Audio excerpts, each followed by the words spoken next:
আসসালামু আলাইকুম। ৫ ওয়াক্ত নামাজ শেষে জায়নামাজে বসে বসে এই আমলগুলো করার চেষ্টা করবেন সকলে। ১. দৈনিক ১,০০০ বার সুবহানাল্লাহ পাঠ করা। এতে ১,০০০ সওয়াব লেখা হয় এবং ১,০০০ বার গুনাহও মাফ করা হয়। সহিহ মুসলিম হাদিস ৪/২০৭৩। আলহামদুলিল্লাহ এর জিকির আমলের পাল্লাকে ভারী করে দেয় এবং একটি সর্বোত্তম দোয়া বটে।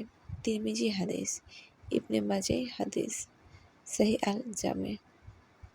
৩. বা লা ইলাহা ইল্লাল্লাহ পাঠ করা। এটি সর্বোত্তম জিকির। সুবহানাল্লাহ ওয়ালহামদুলিল্লাহ ওয়ালা ইলাহা ইল্লাল্লাহ ওয়াল্লাহু আকবার। এই বাক্যগুলো আল্লাহর নিকট অধিক প্রিয়। নবীজি হযরত মুহাম্মদ সাল্লাল্লাহু আলাইহি সাল্লাম বলেন, পৃথিবীর সব কিছুর চেয়ে আমার নিকট অধিক প্রিয়। সহিহ মুসলিম হাদিস। ৫. দৈনিক ১০০ বার সুবহানাল্লাহি ওয়া বিহামদিহি পাঠ করা।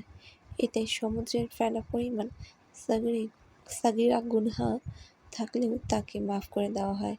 সহিহ আল বুখারী হাদিস, সহিহ মুসলিম হাদিস। আল্লাহ তাআলা আমাদের বেশি বেশি আমল করার তৌফিক দান করুন। আমিন সুম্মা আমিন। আল্লাহ হাফেজ।